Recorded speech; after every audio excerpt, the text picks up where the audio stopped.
Hello and welcome to the GTLA Lakers 818 podcast. It's Wednesday, August 1st, 2018. We are in Chatsworth, California. What up, Laker fans? The 818. The Valley. And LeBron James is a Laker. He is still a Laker. It's not a dream. It's not make-believe. It happened. I still can't believe it, kinda. Oh, what are you talking about, man? But he is a Laker, guys. Believe Crazy that. times for Laker Nation. Last time on the podcast, we talked about, obviously, LeBron signing, Rondo, Lance, JaVale.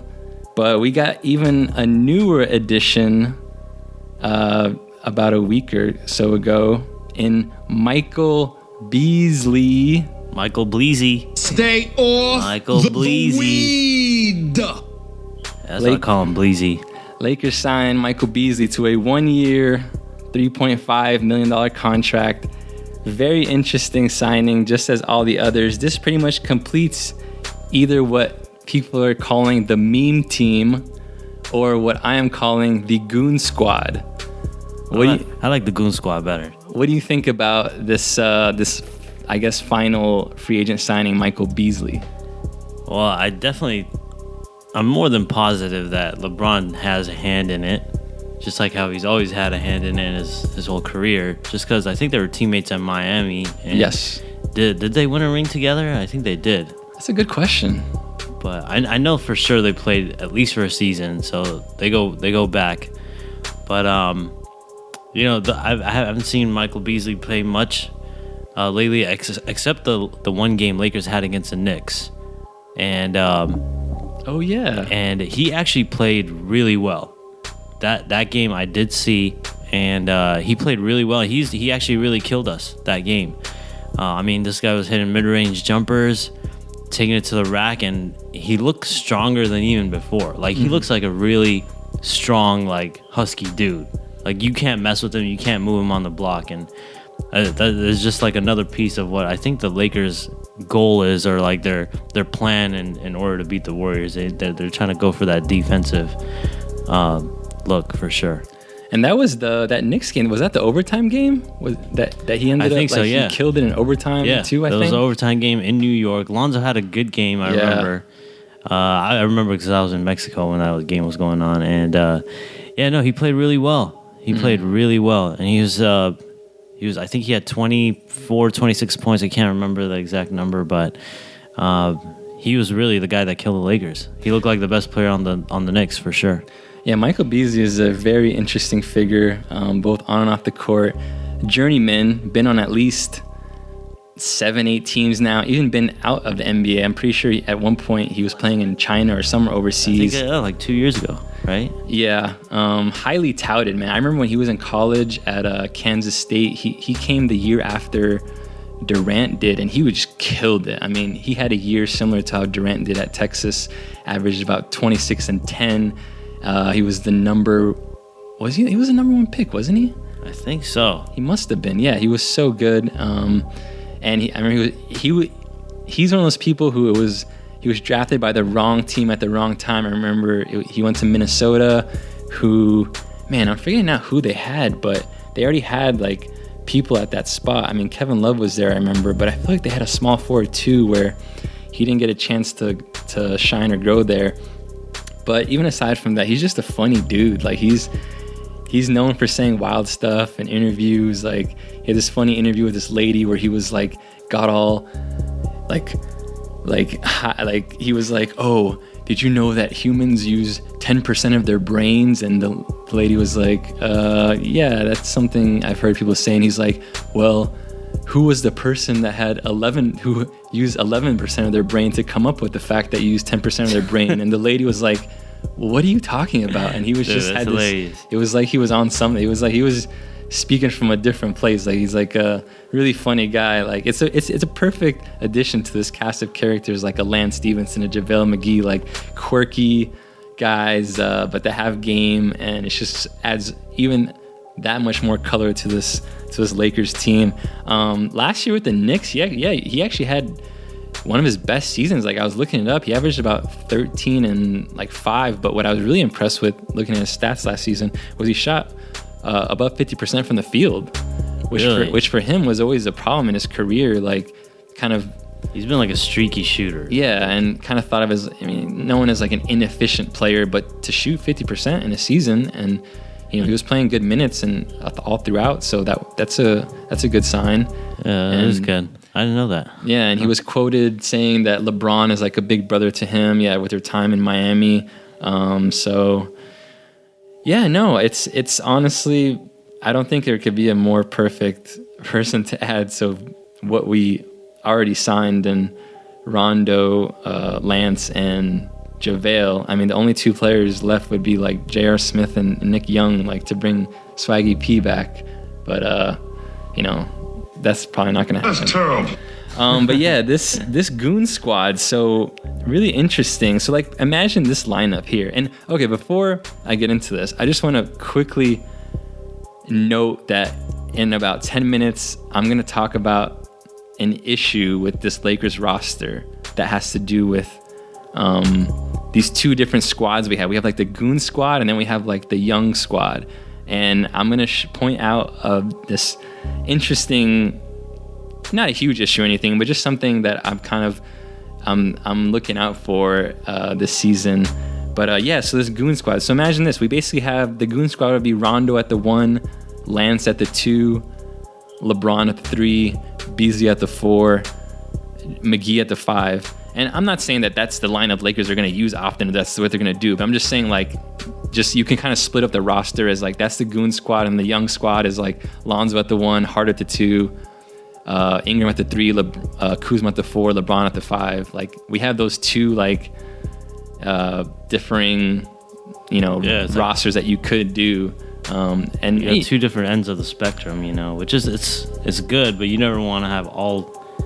It's going to be interesting to find a good mix between those guys. Yeah. No, it'll always be mixed up. There's definitely not going to. I mean, we'll talk about that death quote unquote death lineup. I mean, the Lakers seem like they want to put that out, but the idea of actually Rondo, Lance, LeBron, Beasley, and McGee, I doubt that will ever actually. The goon squad. That's not going to to be out there. Yeah. But let's just kind of talk about it. So I was thinking about it. I mean, for the last few years, last 5 years, all you ever hear about is, LeBron, he's got to have shooters around him. He's got to have you want to have shooters around LeBron. Like, what do you think about that? And what do you think about the fact that just looking at these 4 guys we added, none of them are known as shooters. Like, do you think LeBron needs shooters? Do you think this is a new phase in his game or his career? Like, what do you think about people who would say, nah, this isn't going to work, LeBron needs shooters?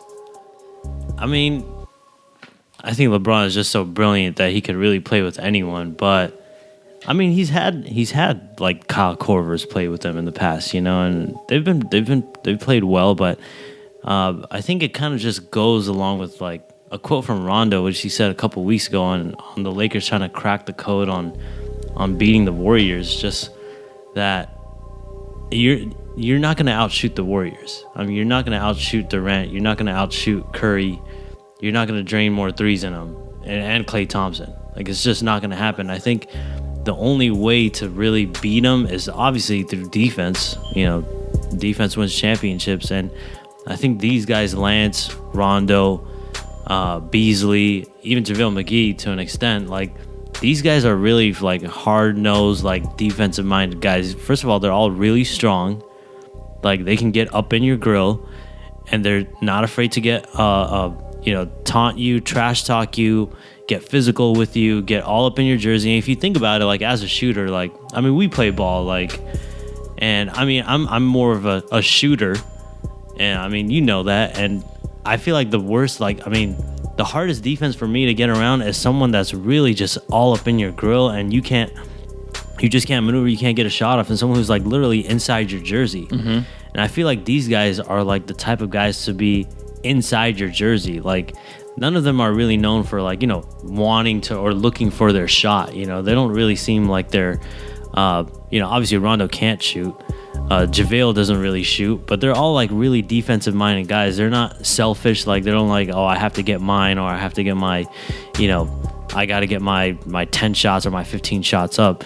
Like, they're all really like, okay, let's just play. Let's just go out and play and let's, play some defense. I think that this is a really good fit for LeBron in order to, like, challenge the Warriors. I think this is what he wants. I feel like LeBron is saying, like, this is what I need to beat this team. Yeah. That's just my opinion.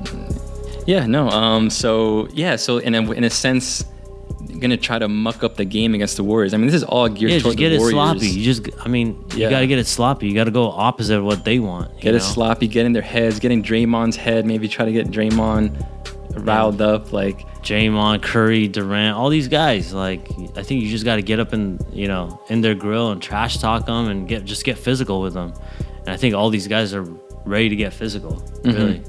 Now, I'm wondering with regard to LeBron if it's kind of might be a new era, because throughout his career, he's been the setup man. He's been the guy to get everyone else involved. And of course, that's just naturally how he plays, and he's always going to do that. It's not, but Ramona Shelburne she reported that apparently LeBron's going to look to play more of a MJ Kobe role this season. In the post, right? Kind of playing the post more, kind of scoring more, and that's going to be interesting because it kind of works it does work because before LeBron would have to set everyone else up and be the facilitator. I mean, on Cleveland, they had no playmakers. But this team actually, if you think about it, has so many triple-double threats. I mean, Lance Stevenson is a triple-double threat any night. He's a playmaker. He's Rondo, triple-double threat. Lonzo, triple-double threat.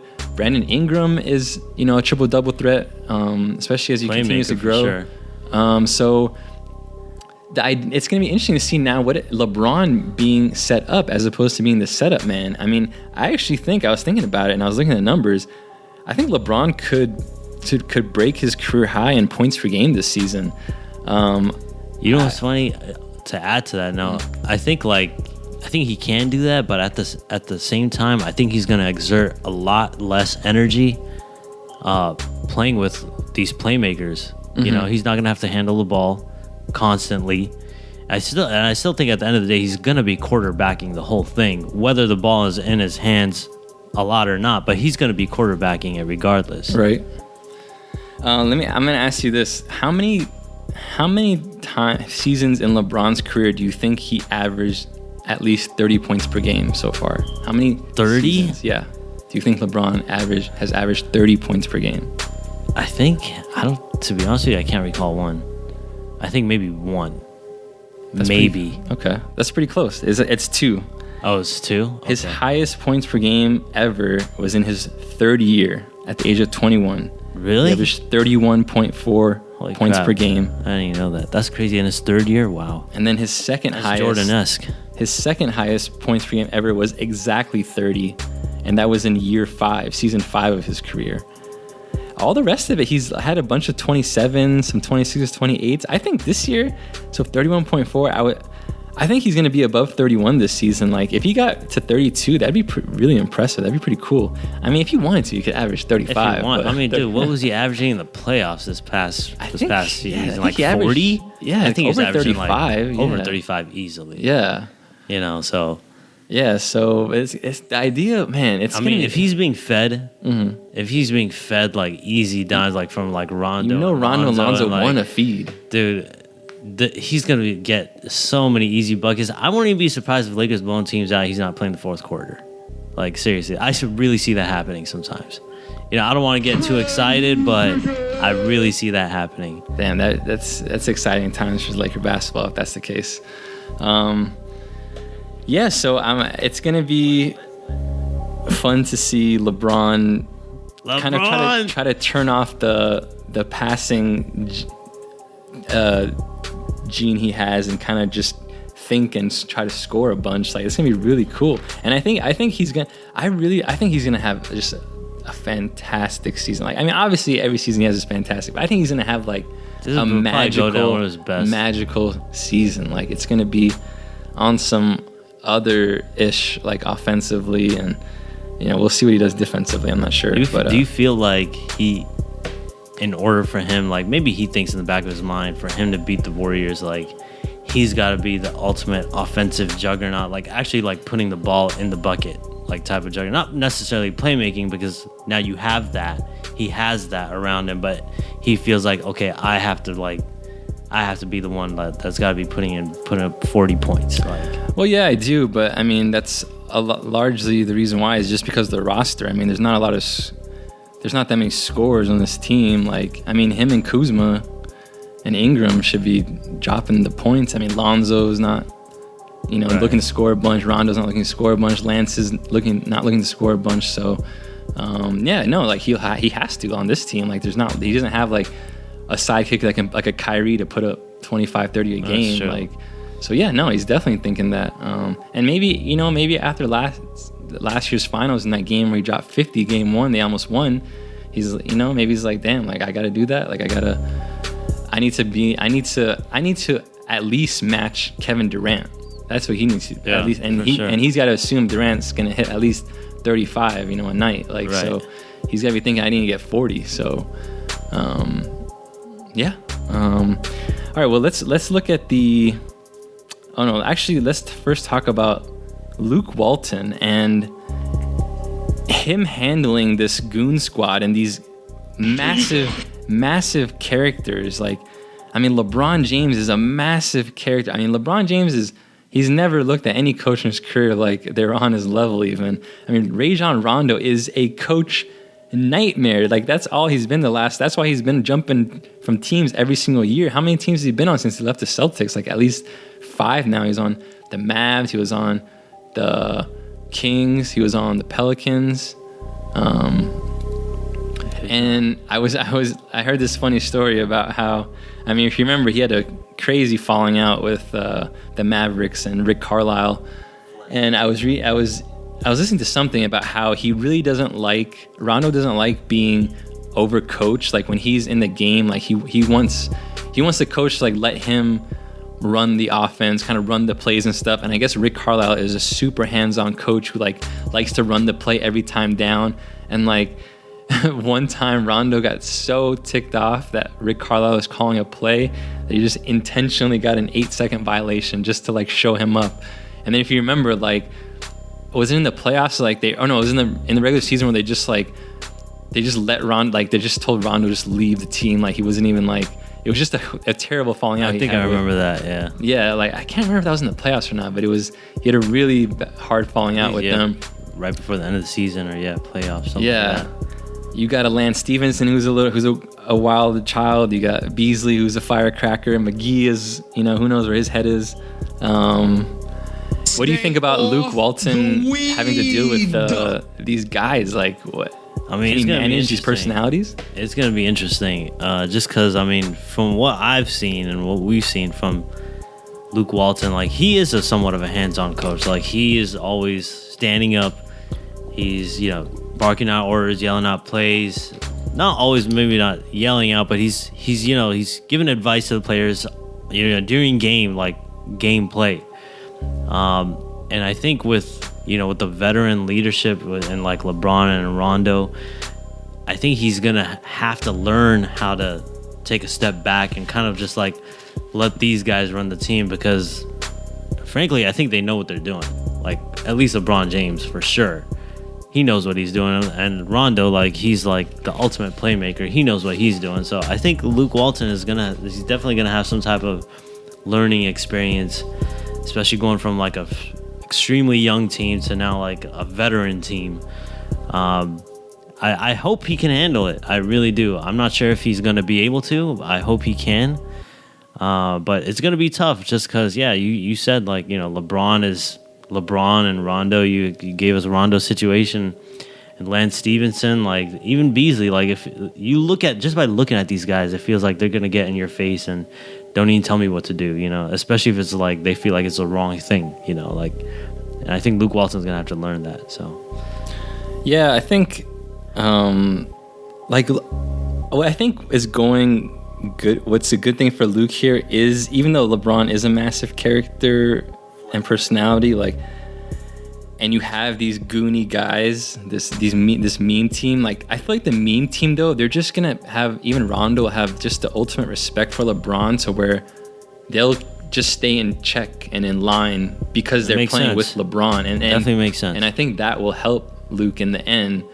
But I mean, at this level, when you have these high caliber players, like, it's not about the X's and O's anymore. It's about managing personalities, just the locker room, just, making sure, okay, my young guys and my old guys, everyone's good. I mean, and kind of like, well, on the note that you said, like, I mean, if the guys see, like, okay, LeBron, like, let's say, hypothetically, let's say Luke Walton asked LeBron to do something, or, the whole team sees Luke coaching LeBron, and, LeBron is like, okay, agreeing and abiding to what Luke Walton says. I think if LeBron can show that to the team, I think everyone else will fall in line and be like, okay, if LeBron's listening to Luke, no matter what, like, I'll listen to him too. That's interesting.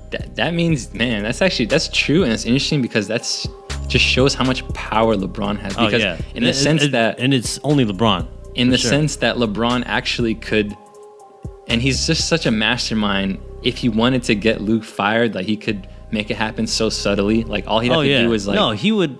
I think he would, if he wanted to, he would make Luke quit. Like. If LeBron didn't, imagine this. Now, on the same note, like, imagine, let's say Luke gives LeBron, asks him to do something, and LeBron, just blows him off in the middle of practice, and the whole team sees it, and he doesn't listen to him. Like, the rest of the team is gonna be like, all right, well, I'm definitely listening to LeBron, not Luke Walton, who has no pedigree. And then if Luke Walton really loses the locker room, which the rumors were last season, then I think he's just going to quit. I think he's not even going to need to be fired. He's going to be like, okay, none of these guys are listening to me. I can't get anything done over here, and I'm just going to leave. Like, but he's such a kid. I mean, he's such a kid, Luke, and it's like, I mean, the glory of being here with the Lakers, I couldn't see him quitting. Like, no, I don't see him quitting. I mean, at the end of the day, like, I think he's going to mesh fine with LeBron. I think they both have, like, likable personalities, so I think it'll be okay. The fact of the matter is LeBron and him were drafted the same year, so it's like, how can you even, at that point, you just need to be like a friend. Right. Like, you can't be like in any way like, oh, I'm the coach. You can't be like, you can't act like a superior. But Luke is chill. Like, Luke is a chill guy. One thing about it that I think is really interesting that I'm very curious about and no one is talking about is the fact that, and a lot of people don't know this, but LeBron James actually doesn't even practice. Like, last year, like, the Cavaliers did not practice at all. Like, they don't do team practices. Like, that's crazy. I remember you telling me that. So I wonder what it's gonna be like this year. Like, because I mean, when you have a team like the Cavs, where, I mean, I guess those are it's more of a veteran team. I mean, your starting lineup is veterans, so you can get away with not practicing. But with this Laker team, with all these young guys, like, you can't not have Kuzma and Ingram and Lonzo not having practice, but LeBron's trying to save his mileage on his legs, and I don't think he's gonna. I mean, maybe he'll just sit there, but it's gonna be. I'm very curious about what the story is gonna be with Laker practices this season, because it's a fact that for the last at least 2 years, if not 3, like, LeBron, the Cavs just don't practice. Like, even Isaiah Thomas, when he was traded to the Lakers, you remember he was like, I couldn't get my legs under me because we don't even practice. Like, there was nowhere for me to get better. Yeah. Like, I think the Lakers are gonna practice, like, actually have a scheduled practice. But I think, personally, I think LeBron is just because he's so, like, at another level. I think he's just gonna have his own routine, and he's gonna be doing his own thing. Don't get me wrong, he's gonna be ready more than anyone else. Yeah, which kind of gives him the excuse to, like, okay, you can do your own thing, But I think the team is going to have a practice. I mean, they have to. Like, you have young guys and you got old guys and you got a bunch of new guys. Yeah. Together. So you got to build some type of, like, chemistry and gel. Yeah, I'm very curious about those reports, because even you remember Kobe the last couple of seasons, like, he wasn't practicing at all. Like, he was just sit on the side, like. Right. So maybe, I mean, I wouldn't be surprised if he had the team practices, but LeBron's just kind of like he's coaching, like, on the side, like, he's kind of like directing. And but yeah, no, I'm very curious to see what happens with the Laker practices. Okay, let's move on. Actually, no. So one thing that was funny that was reported was that Luke Walton met with Tyronn Lue to talk about. Is that true? Is that real? Yeah, it was real. Really? It was true. Are you serious? I thought it was like some fake thing. Yeah, no, it was real. What I find hilarious about it is that I'd look at it is, if I'm the Cavs owner, like, I'd be like, what the hell? Like, nah, like, don't go. We're not gonna help I mean, just competition. Like, don't go help. Like, we're in this season. Like, don't go. You can't go help another coach. Like, I'd be like, if I was a Cavs owner and I heard Tyronn Lue was gonna go meet with Luke Walton to help, for whatever reason about coaching LeBron, I'd be like, dude, if you go meet with him, you're fired. Like, what are you talking about? Right, like, exactly. Come on, man. Like, that's true. You're absolutely right. Yeah, for sure. But I don't know. I would love to hear how that conversation went between Luke and Tyronn Lue. I bet you Tyronn was probably like, Luke, you better be ready to get your ass yelled at by LeBron. Like, Luke he probably got red in the face. He's like, oh shit, I gotta be ready. Yeah. And then one random final thing on Luke. Stephen A. Smith alluded to the Laker Nation or Laker fans or Laker management to keep an eye out for Phil Jackson to maybe the Zen Master be brought back into this. Like, if you think about it, I think the only guy that could probably handle all the egos that are on that team would be a guy like Phil. Mm-hmm. Someone with the experience of like coaching a Jordan and a Kobe, you know, and the guys like Dennis Rodman, you know, with crazy personalities. Yeah. And winning, being successful at it. I think Phil, but I mean, come on, man. Like, this guy, he did terrible in New York. I don't know what's the relationship with him and Jeannie right now. Like, true. And even him and LeBron had like a little beef. Did they? You remember when Phil that. Jackson made like that posse comment? Do you remember that? And LeBron's like, I remember something. I don't Okay. have a posse, like that's racial. Or Oh, right. I remember something like that. That was kind of. Now, what I would say to this is this: there's two ways of looking at it. Yes, one group of people can be like, nah, there's no way Phil would come back. I mean, LeBron and him had beef, like had a little spat. Like, there's no way. On the other hand, you could be like, well, LeBron's never had a real coach. Like, maybe he'd welcome the idea of, you know, a legendary coach. What I would say is this: I don't think LeBron has any beef with Phil Jackson. I don't think that would be a reason for not to want to bring Phil back if that was like in the talks. The reason I feel like LeBron wouldn't want Phil Jackson to come is because, and this has to do with what I said about the Lakers maybe trading Lonzo like 2 podcasts ago, is I just think LeBron doesn't like, why would he bring Phil Jackson in to share any of his credit? Like, if Phil Jackson came, all of a sudden Phil Jackson's a part of the storyline. All of a sudden, if the Lakers win a championship, it's, oh, Phil came. Oh man, like, not, you know, he's not gonna get the main credit, but like, it'll be like, that'll be lingering in the back, like, and I just think LeBron wants all the glory. Like, I don't think he would want to share in the glory. So it actually, and LeBron would probably think about it like, no, let's keep Luke here, this rookie guy that, you know, I can toy around with, and I'm like, if I win with him, then it's gonna make LeBron look better. Yeah, exactly. So that's my take on it. All right, let's move on to the young lineup, the supposed death lineup. Supposedly a Lakers executive said they're excited to see this death lineup of our young squad, the youngins: Lonzo, Hart at the 2, Ingram at the 3, Kuzmania at the 4, LeBron at the 5. What do you think about that lineup?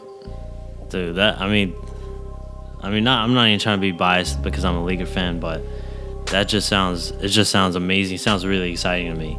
More than just like, you know, a lineup that's gonna be fun to watch and entertaining, but I feel like it's gonna be a lineup that's gonna be ready to win.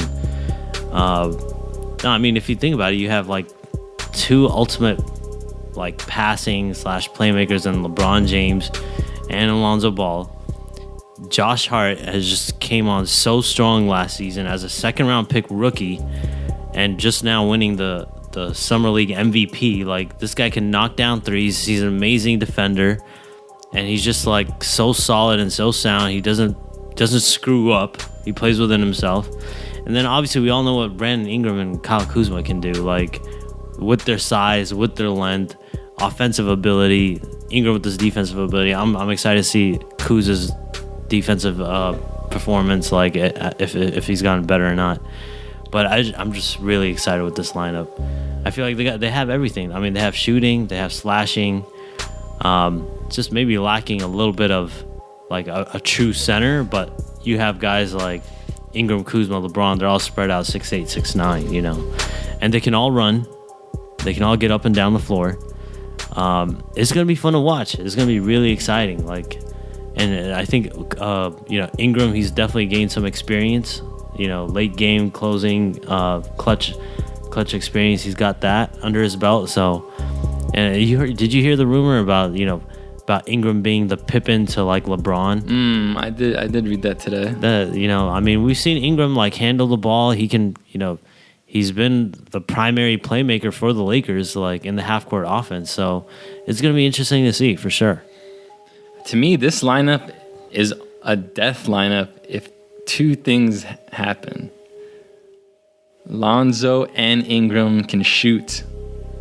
Those dudes need to shoot that rock. Like if they're popping them things, if they're popping them threes, this lineup can be deadly. Like, but if Ingram's not shooting the three ball enough, if Lonzo's bricking the three ball, then that's like it's not gonna kill it. It'll kill. I think him. Lonzo's gotta be hitting that three more. I think that's more important. Like, and Ingram's got to. Ingram can shoot. He shot 38% last season, but he needs to shoot more. Like he just isn't shooting enough threes.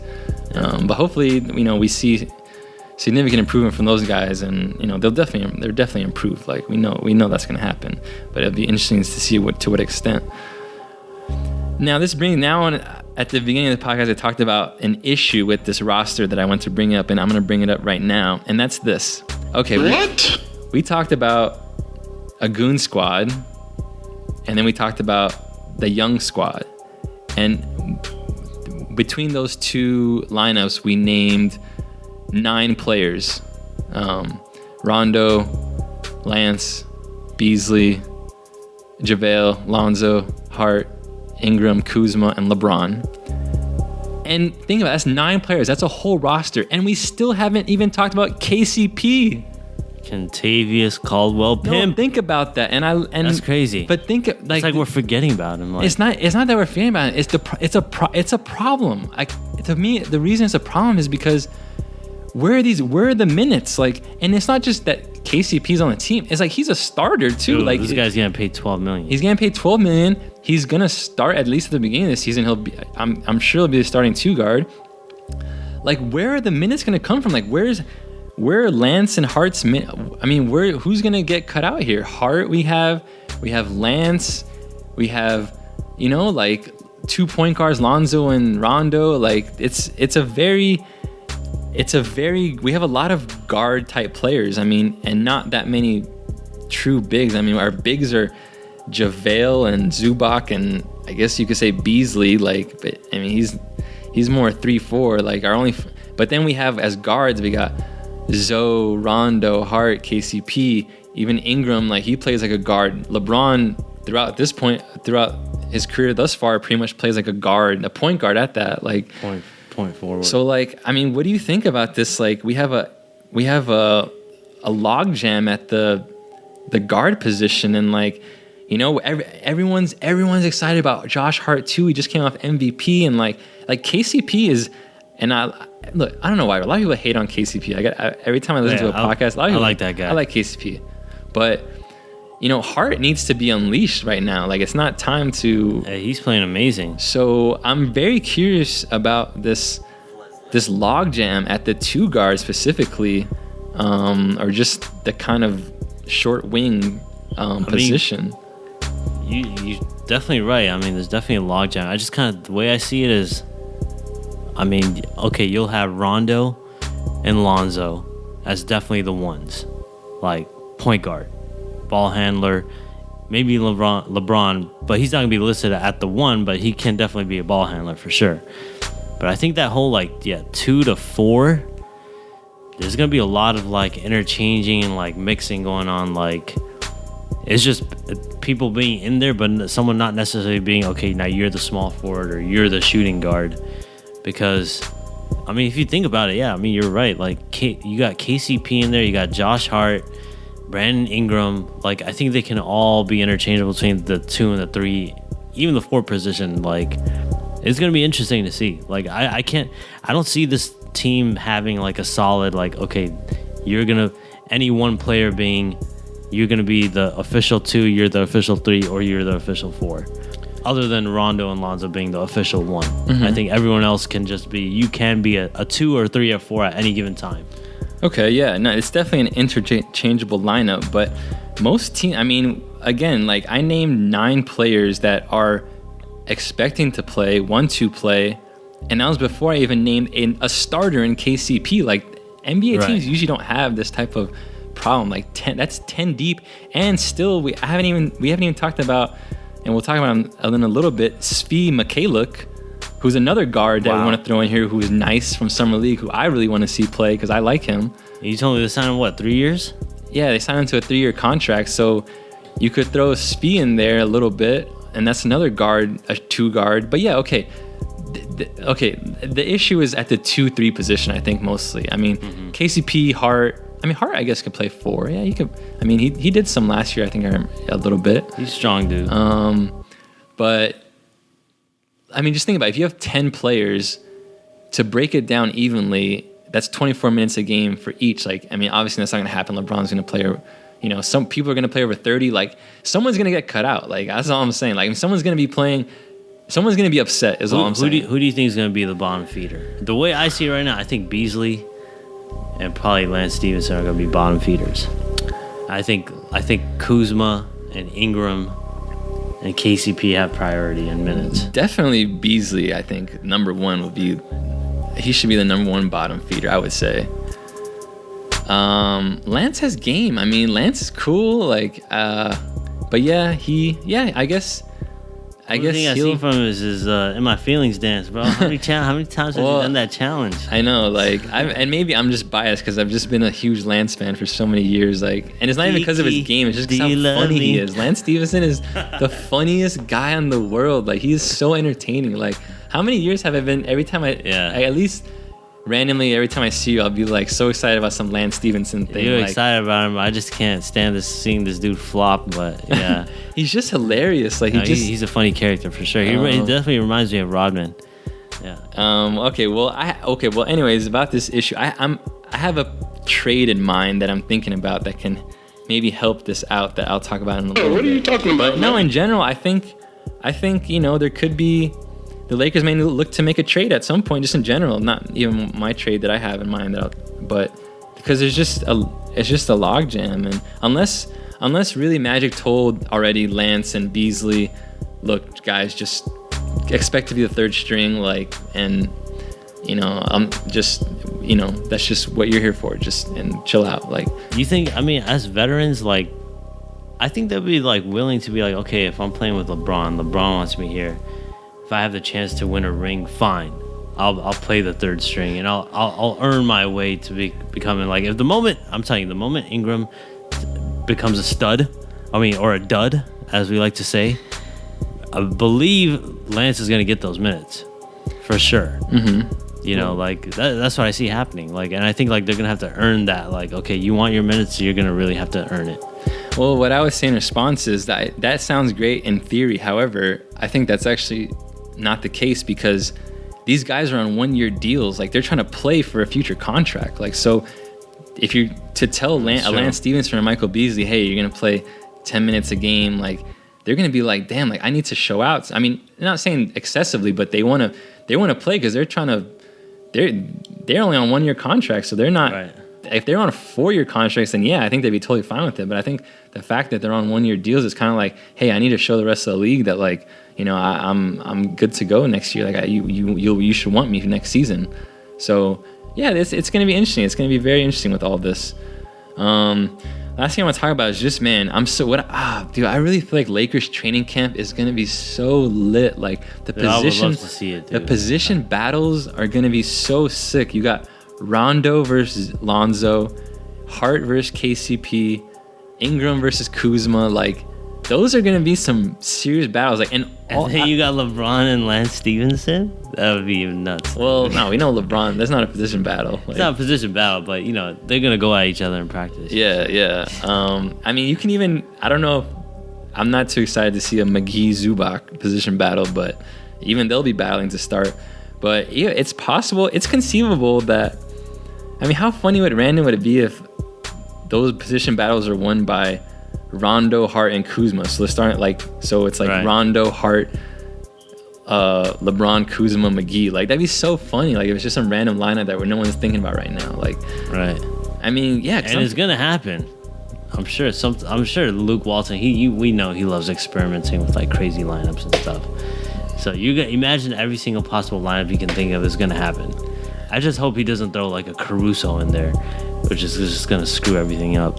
Anyways, I'm wondering if it's at all possible that, you know, neither Hart or KCP will start. Like they'll start. Would they play BI, LeBron, and Kuzma at the 2, 3, and 4? Do you think that's possible that could be a starting lineup? Like, wait, or do you what? think? I was saying like, do you think it's possible neither Hart or KCP would start, and like instead Ingram would play the 2 with Kuz and LeBron at the 3 and the 4? Like, or do you think Hart or one of Hart and or KCP will start next season at the 2, like guaranteed? That's a tough question, man. Seriously. Yeah. It's just because that I don't know. Both. I mean, Not quite sure how both to answer players, that. like all those guys, they can all start, and they're all capable of starting. Really, like it's just you're right. It's the position battle. Like, you know, who's gonna earn that spot? You know. Yeah. Maybe Luke Walton's gonna be like, okay, this is the matchup. Like, we need length at this position. We don't need length. We need someone shorter, stocky. He's gonna start Hart, or someone's, you know, I don't know, they've been on a slump or not playing well as of late, or, you know, he might be the thing. Okay, you're not playing defense. You're not gonna get minutes, like, or you're not gonna start. You know, I just think. I mean, it's somewhat, if you think about it, it's a good problem to have. You're Luke Walton, because all these guys are like capable of starting, you know, playing well. So Yeah. it's gonna be interesting to see. I mean, very interesting. Okay, let's move on. Let's talk about the Summer League. So, hey, Lakers had back-to-back Summer League MVPs in Lonzo Ball and now Mr. Josh Hart, who we've been talking about.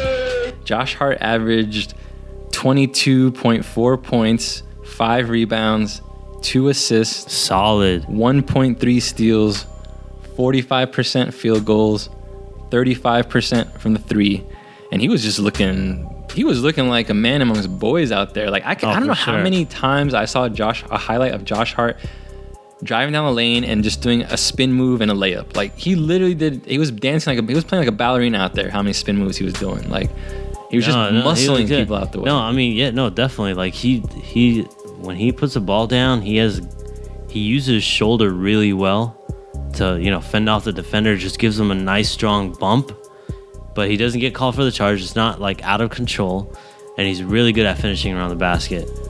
You know, and not to mention, dude, his 3-pointers, he's able to really knock down that 3 too.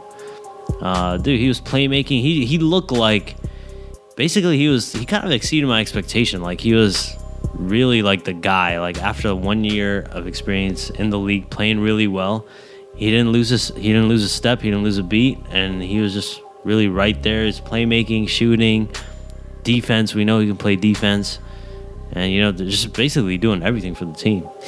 Yeah, and it's a great sign that, if I remember correctly, I think he scored at least 20 points in each of the last 3 games of the season, and for him to come into Summer League and get over 20 pretty much every night, average 22, that's just awesome. Winning MVP, that's awesome. Unfortunately, the Lakers made it to the championship game. Unfortunately, they lost. It was a pretty ugly game too. Like this is the game. Right? Oh yeah, Josh Hart. Was it against Miami? I think so. Yeah, and he fouled out and he got ejected at the end. Like I didn't know he got ejected. Yeah, like he got tossed from the game or something. Yeah, I think he got tossed it was. You could tell he was fresh. You could tell he really wanted it, but he wanted it too bad or something. It kind of reminded me of, randomly, I don't know why I just thought about this, Kobe Game 7 against the Celtics. Right? Even he admitted, he's like, I just wanted it so bad that I just probably overthought the game or something. Like, but whatever. I mean, hey, that would have been sick if we won back-to-back Summer League championships and had Summer League MVPs, but whatever. I mean, it's Summer League. Let's talk about, dude, this guy, Svi Mykhailiuk, man. This guy is a baller, dude. Like, bro, wow. First Magic of all, Johnson, dude. Exactly. I got to give props to freaking Magic Johnson. This guy, he has the magic eye. I mean, we've seen it. He has the eye. Like, he sees the talent. He sees the potential in players. He knows what's good. He knows what's bad. He knows what's a facade. You know, this guy, I mean, I mean, from picking a late first round pick in Kyle Kuzma, and then picking now the Summer League MVP in the second round in Josh Hart, and now this guy. Like, I mean, in all honesty, I didn't watch much of the Summer League, but I saw this guy's highlights. We just saw it right now. What? Dude, this dude was knocking threes, almost looking like Klay Thompson. Kid you not. I mean, his mechanics look amazing. Catch and shoot, like quick trigger, quick release, great footwork, coming off the screen, just pulling up in semi-transition. Not just that, taking it to the rack and dunking like a man. None of that weak ass, like, I'm gonna lay it up and be cute with it. Like, this dude was finishing hard. I don't know, I'm excited. And now we have this guy. Like, that's another guy at the guard position, like how you were saying. Like, it's gonna be interesting. It's gonna be tough to see. Like, this guy wants his minutes too, for sure. I meant to hit the what button again that last time. Yeah, no, Svi, dude, I would really like this guy, what I saw, man. This guy, you can just tell you can tell he knows how to play the game. Like, he's a high basketball IQ player. On top of being able to shoot, this is his averages. He averaged 17, 4 rebounds, 2 assists, 48% field goal, 41% from the 3-point line. Wow. So, I mean, his percentages were higher than Hart in both categories. 48 versus 45, 41 versus 35. Dude, he looked really confident too. Yeah, he looked calm. He just looked smooth. He was confident. He was doing tomahawk dunks. Like, and I remember I had seen him at Kansas a bit. He was there for 4 years, and the few times I saw him, I liked him. I was just on that Kansas squad, and he really surprised me. I was just like, man, thank God. I was just so happy we got this guy because, I mean, we've seen, like, even last summer we saw players that play well in summer. I mean, summer league is becoming a real big thing now, and like, there's ballers playing in that, and I feel like it actually is it's a decent indicator of someone's game, and it's the only thing that sucks is, like we just said, there's just already a logjam overall on the roster, but then there's even a double logjam at the 2-guard spot. So I don't know if Svi's going to be able to play much this year, but I think if he ends up being the best shooter on the Lakers, like, I think he'll definitely play. Like, he could cut into, he'll get some minutes, and yeah, no, he's just nice, dude. And Lakers signed him to, I'm pretty sure it was a 3-year contract. I don't know what the money was. I should look into that, but obviously I'm sure it was low. But I mean, thinking about it now, like, with Svi, like, and Josh Hart, who can both, like, clearly shoot threes, we're both under rookie contracts. Like, you think that if KCP isn't, and I don't get me, just like you, I love KCP just because his contract is so high. Like, Lakers wouldn't be more inclined to move him just because now they have 2 more guys who are so solid. Well, I think that's a possibility. I do think that's a possibility for sure. I mean, you can get literally the same production that you get from KCP through Josh Hart for less than a quarter of the money. No, you're exactly right. And it's something we talked about on a podcast during the season, where if you draft well, then you can trade the people you have that, are in front of them on the depth chart. You have the leverage. Like, yeah, it was just how, because when the Lakers draft Kuzma and Hart, it makes trading Nance and Clarkson an easy matter. You don't have to think about it. You just do it.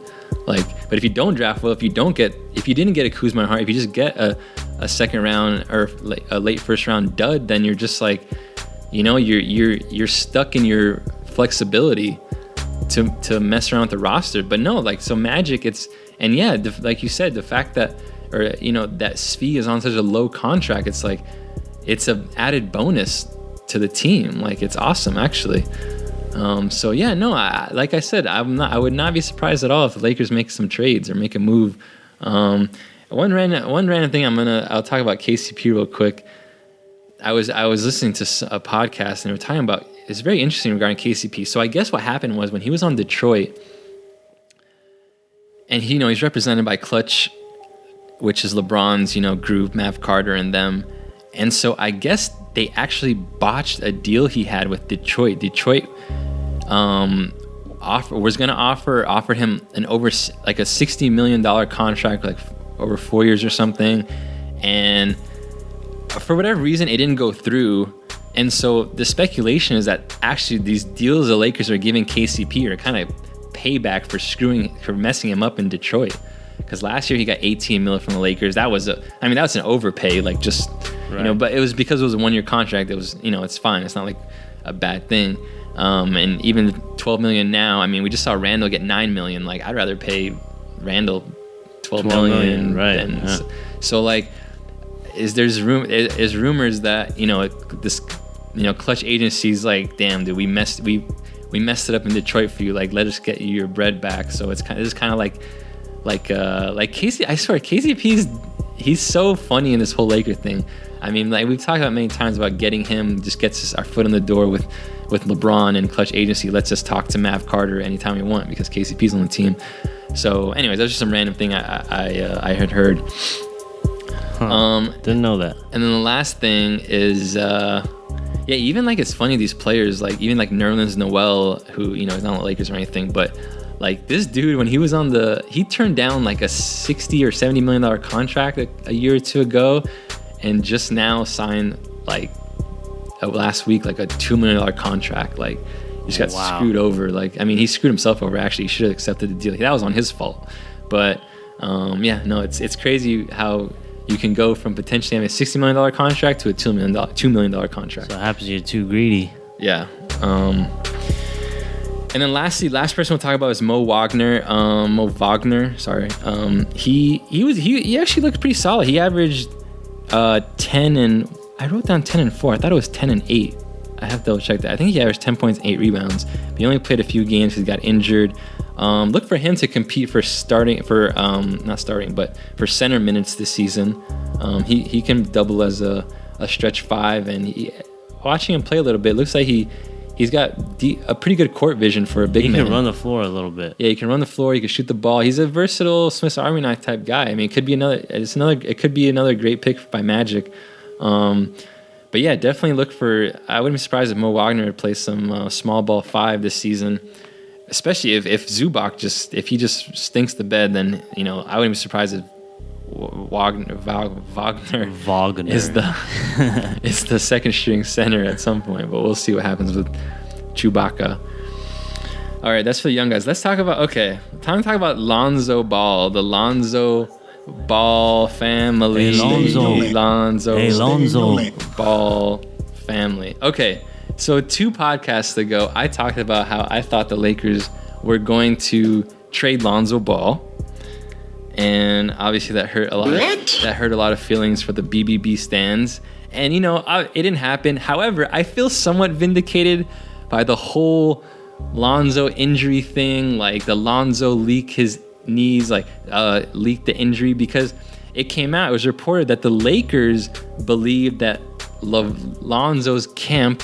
I love these words they're using now. Lonzo's camp. Like what? He's got a camp now? now? He's got a camp, yeah. He's camping. Even LeVar, they asked him, he's like, well, I don't know what camp. I don't camp. What camp? There was rumor that the Lakers believed Lonzo's camp leaked his injury in order to not get traded. If that's true, I feel pretty good about my prediction because that kind of means that LeVar and Lonzo's camp for Lonzo had some fear that this would happen. Maybe they heard something and so they acted on it. They leaked it. I still don't understand how leaking it changes anything. I really don't, because if you're trading someone, you have to disclose, they have to go through physicals and stuff. So I kind of was confused about all that. But I'm just saying this so y'all don't think I'm crazy for saying what I said. And I actually still do think there's a chance Lonzo will get traded at some point, but I will see. I think it's possible. Yeah, but we'll talk about it in a second. But so yeah, Lonzo, he had arthroscopic knee surgery on his knee. He's expected to be fine and ready for training camp. Like we said, LeVar Ball was interviewed about this leak, and he said, "No, I didn't leak it." He said, "I don't leak whatever," like he would say. And then it was also reported then that the Lakers signing of Rondo was a message to Lonzo and LeVar. It was a message. Ain't nobody safe. Yeah, and I want to dive into this a little bit because it's weird because now that we got LeBron, it feels like everyone else is just in the back burner. Like remember last year I was like all about Lonzo and this stuff. Like now it feels like Lonzo is just like some dude on the team or something. Like because LeBron's here. Like no, seriously. But I mean, don't get me wrong. Like I still feel like Lonzo has like crazy potential. Could be great, you know. But I just think, it's funny how LeBron is just totally taking the LA by storm. Like it's crazy. Yeah, and I just can't. This is just Magic Johnson again. I just can't get over how brilliant it was to sign Rondo, like specifically. I know we talked about this on the last podcast, but it's so perfect because it's perfect for Lonzo and the Lakers' future because we need to know. We don't have time anymore to figure out what Lonzo's going to be. Like, we need to know now, is this dude going to be the number 2 pick, the guy that Magic Johnson said we expect to see on the Raptors? Or is this dude just going to be, is he just LeVar's son that, like, is just, out there playing basketball and, whatever. Signing Rondo, like, this is what you have to understand, guys. Rondo is not a typical veteran point guard brought into a team. I mean, actually, let me step back one sec. When was the last time a team has ever drafted a player, a youngster at that high a position, like a top 3 pick, top 5 pick, and started them that whole year from game 1 to through the whole season, and then that summer after that season signed a competing person at that same position who wants to start and just had a brilliant playoff performance with the Pelicans? That never happens. Like, teams actually, they always clear out that roster space. I mean, naturally, if you're the Lakers, what you would do is you don't get anybody to compete with Lonzo at the point guard position. It's like that'd be like if the Utah Jazz went and signed like a shooting guard. So like when like you have Donovan Mitchell, like you don't do that. So it's very funny that they signed Rondo. Now let me get back to my point.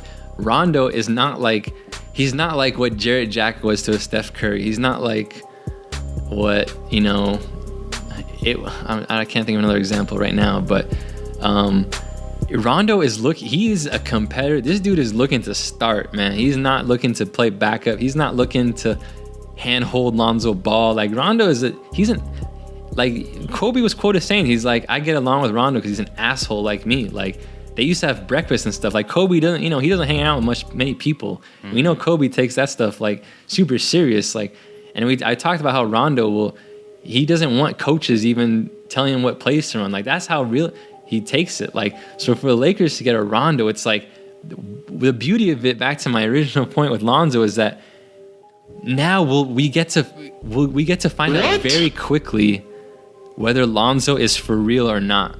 Like, this is my opinion.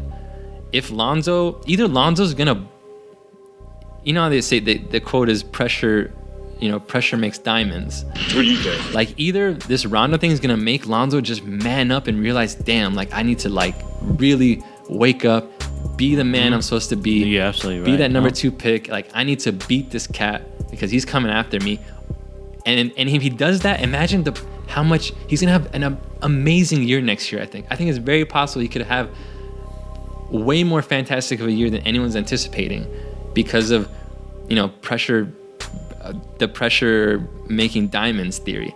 At the same time, I don't know if this is a quote, but pressure can bust pipes or what? Am I mixing up those quotes? No, it's true. No, you're right. At the same time, people get it. If Lonzo flops, like if Rondo comes in and like, let's say after 10 games, 15 games, like it's just apparent like Rondo needs to start, like I think the Lakers will look to trade Lonzo. Like, I think they'll just be like, all right, this dude's he's not a man. Hey, like, if Lonzo's shot hasn't gotten better and this fool doesn't look stronger and this dude is just, I'm sure you're going to be able to see it in Lonzo's body language. Like, either he's going to be ready or either, he's going to bust. The pressure's going to make him bust. And no, you're absolutely right. Like, it's a perfect signing for the Lakers in their future, and to see to gauge where they are at with Lonzo. I think Rondo's a perfect signing. We don't have time. Like we need to know if Lonzo's going to be a part of this or not. Like we need to know where we stand with this guy. So now, brilliant signing by Magic. Excellent. I'm so excited. I wish that's the number 1 position battle I would want to watch.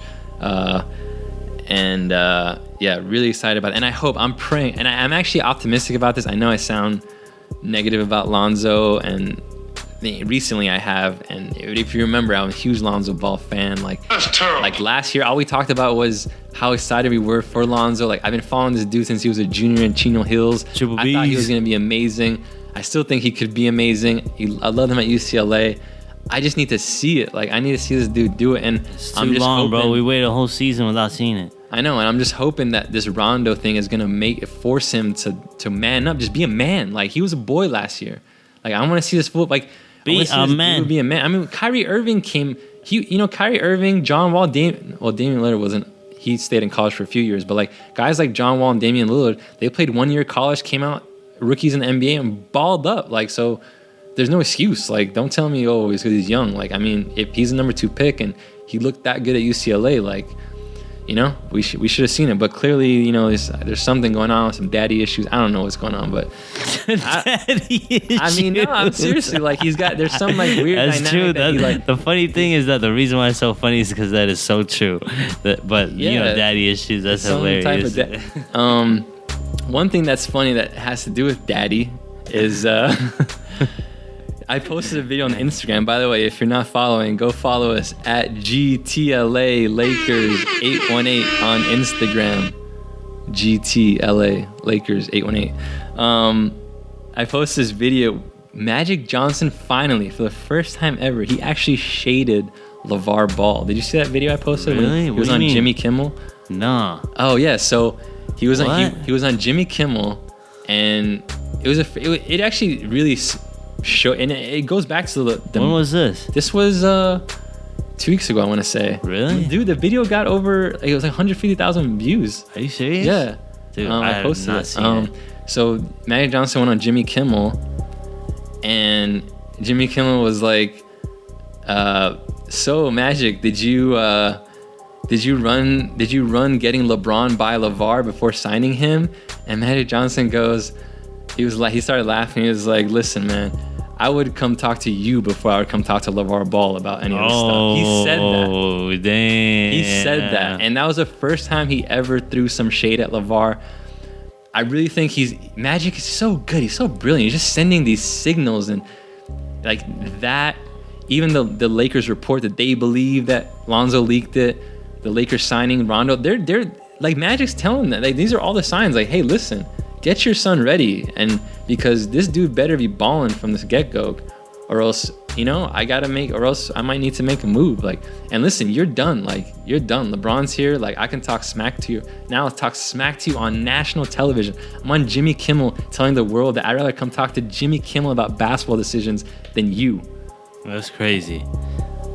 That's So, nuts. Wow. Yeah, it was really a shift. There's really a shift happened. I this mean, that summer. just makes it like, okay, like, kind of like, I don't want to say the word official, but I mean, I've been waiting to hear, you know, some feedback from Magic on LeVar Ball. You know, I haven't really heard anything, and that's like the first time of me really like hearing anything from Magic's mouth, rather than just like a source saying something. You know?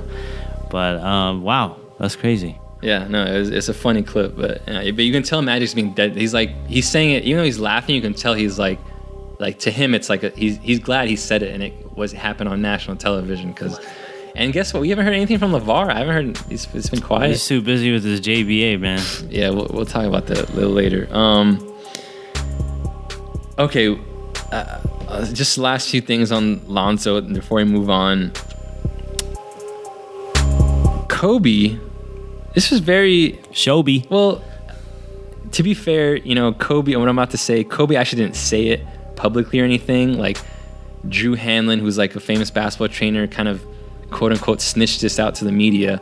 He said that Kobe said when they were, because Kobe, he's recently worked with Jason Tatum, which I would love to talk about in general. I actually don't really like that, like, to be honest. Yeah, I saw that. But this guy said that Kobe said, why didn't the Lakers draft this guy, Jason Tatum? Like, which is essentially saying, like, it's a diss to Lonzo. It's just it's like, because we could have taken, because Tatum was a number 3 pick, we could have taken him. Right. And Kobe's like, damn, the way Drew Hannon said it is like, Kobe was like, damn, how the hell did they not take this guy?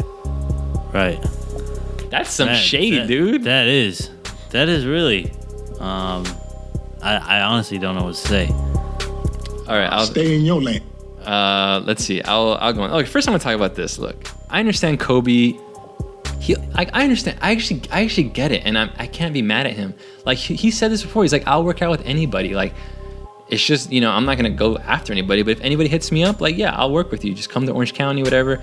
Pay me the right amount of money. However, I just think I just feel like we shouldn't help out the Celtics. Not right now. Like, I mean, we're really. I mean, Celtics are the best team in the East.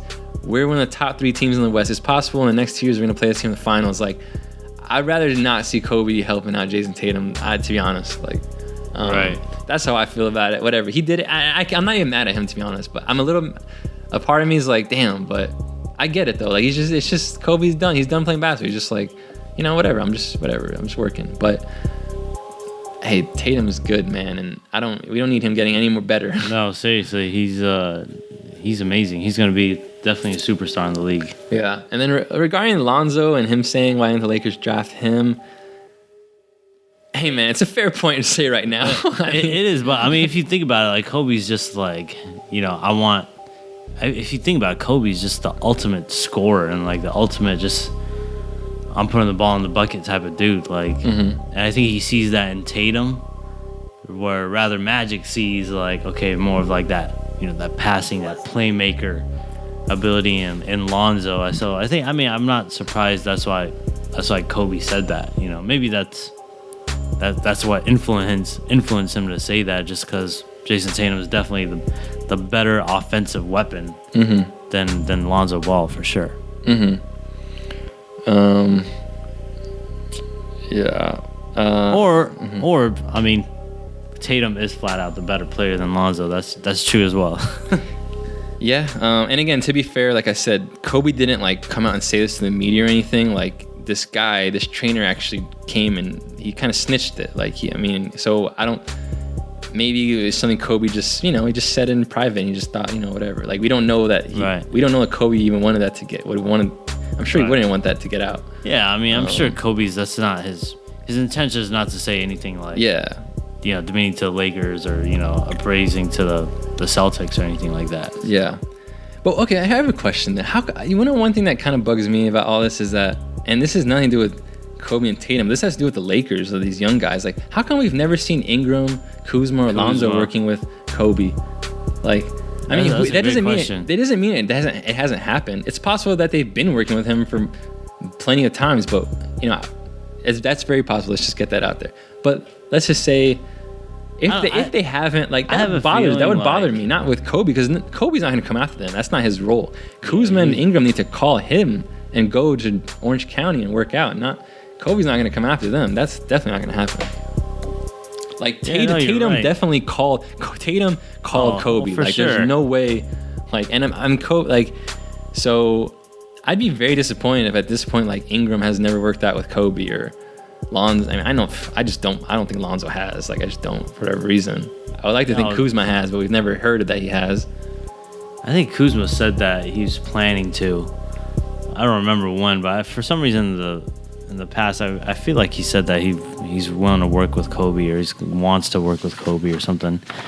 I don't know. Like, it's just sometimes you might think like these young players, they might have their own egos, and they might be like, oh, I don't need Kobe's help. Like, I'm sure LeVar has probably put something in Alonzo's head saying, oh, you don't need Kobe's help. Kobe ain't gonna teach you nothing. Stay in your lane. He said that already before.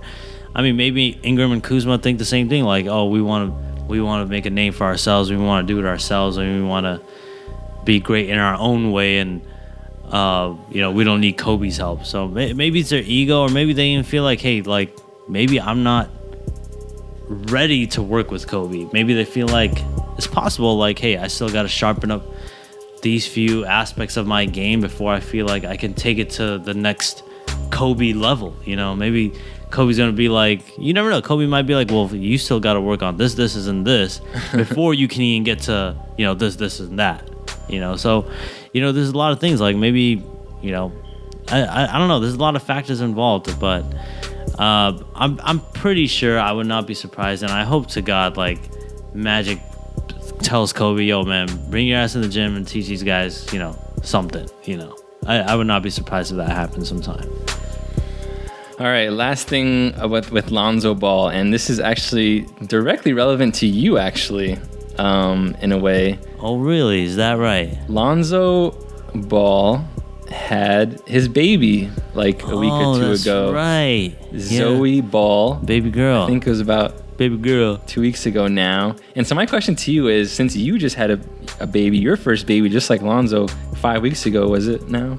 Yeah, it's been about 5 weeks, just over 5 weeks, yep. I'm curious, based on so far these 5 weeks, do you feel like it would be tough to train and be a basketball player at this point, like with a baby? And I mean, look at, obviously Lonzo has more look at with the baby. If I'm Lonzo Ball, the way I see it is, I don't think it's gonna be tough, but you have to understand, you have to know what your priorities are. I think Lonzo's got to definitely put the rap music on the back burner. He's got to put all the extracurricular stuff on the back, because the most important thing is going to be his baby, and the only what's going to help him take care of his baby is going to be his career, which is basketball. So I think that goes 1 and 2 in priorities. They go hand in hand with each other, and he's got all the resources. Like, he's got the time. I mean, he's got the money through Big Baller Brand. He's got a nice contract with the Lakers. I mean, he should, and it just really comes down to like time management. I really think if he just prioritizes him, getting his practice and getting his workout in, and then just spending the rest of the time really with the baby, because I don't see him, me personally now, I wouldn't see myself not wanting to spend time with my son. Like, it's really the best feeling on earth, and I'm sure Alonzo feels that too. It is. I mean, when your baby's laying on you, it's really the best feeling on earth. Mm-hmm. So I hope Lonzo, I mean, I'm a little bit older than he is too, but I hope he figures that out and he matures up quick. So, I mean, it's only going to be good for him. But no, congrats to Lonzo. Congrats on his baby. It's a great thing. It's a blessing for sure. Definitely. Well said. All right, last major point before we get into a rapid fire segment that I want to do. Earlier I mentioned that I had an idea for a trade that I would want to do. We talking about trades? But to set that up, we need to talk about this fact that we haven't mentioned yet.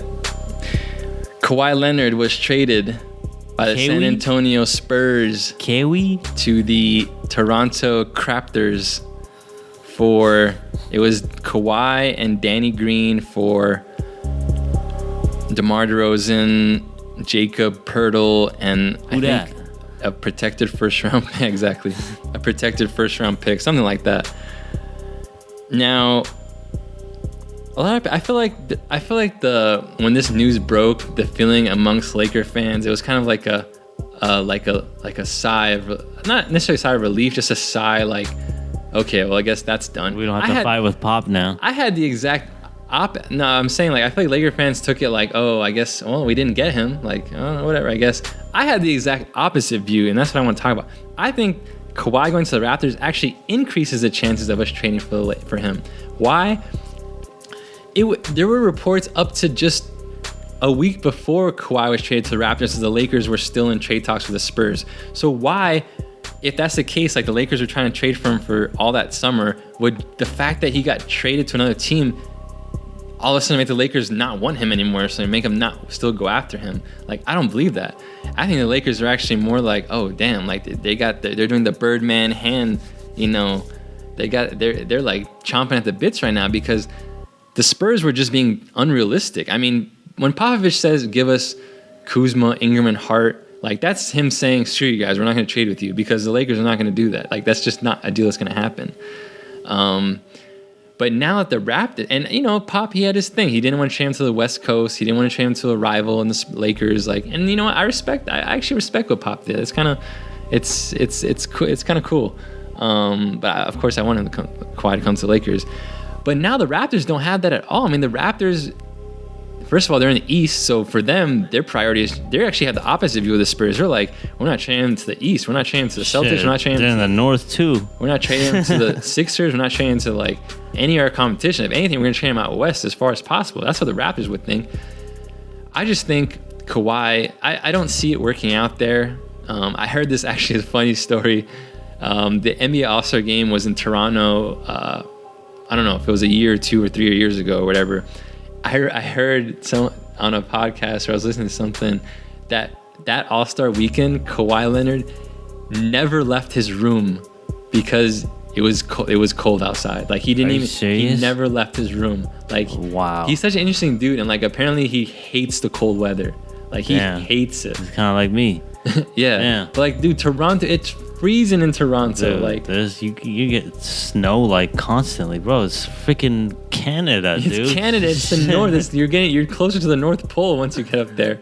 Like imagine in your head you were dreaming about LA and sunshine. All of a sudden you're given to. It's like you're not even in America anymore. Pop did him so dirty. It's hilarious. That sucks.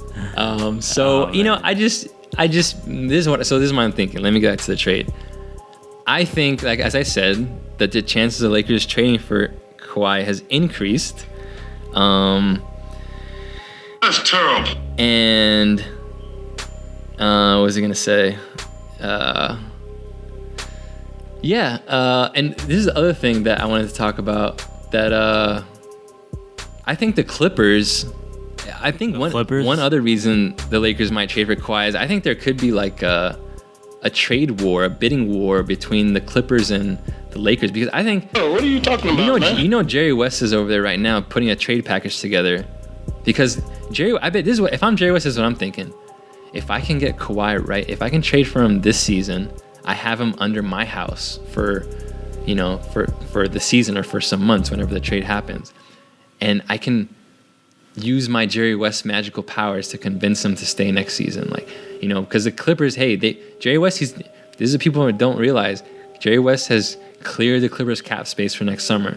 What does that mean? If he was to get Kawhi right now, he can say, hey, you're here, I'm going to get someone else too next summer. So, and I don't know, there was reports, there's so many different reports on Kawhi. The guy hasn't spoken yet, but a lot of people are like, hey, maybe he doesn't want to be in like all this Hollywood glamour, like LeBron spotlight kind of thing. Like it could be more his style to like be somewhere more located. I don't know. I don't believe it. Like I think he'd have to be pretty. I mean, he is weird, I guess they say, but you have to be weird and dumb to not want to come to the Lakers. That's how I feel. Anyways, so noting those 2 points, the Lakers were trying to trade for Kawhi all summer. The Clippers Lakers know Clippers are going to try to get him. Why wouldn't the Lakers try to make a trade? So here's my trade. Kentavious Caldwell-Pope and Brandon Ingram for Kawhi Leonard. Oh, what are you talking about, man? Dude, are you serious? You want to give up BI and KCP? Well, dude, like, come on, like, think about it. Kawhi's already in the north, in the freezing, where he hates it.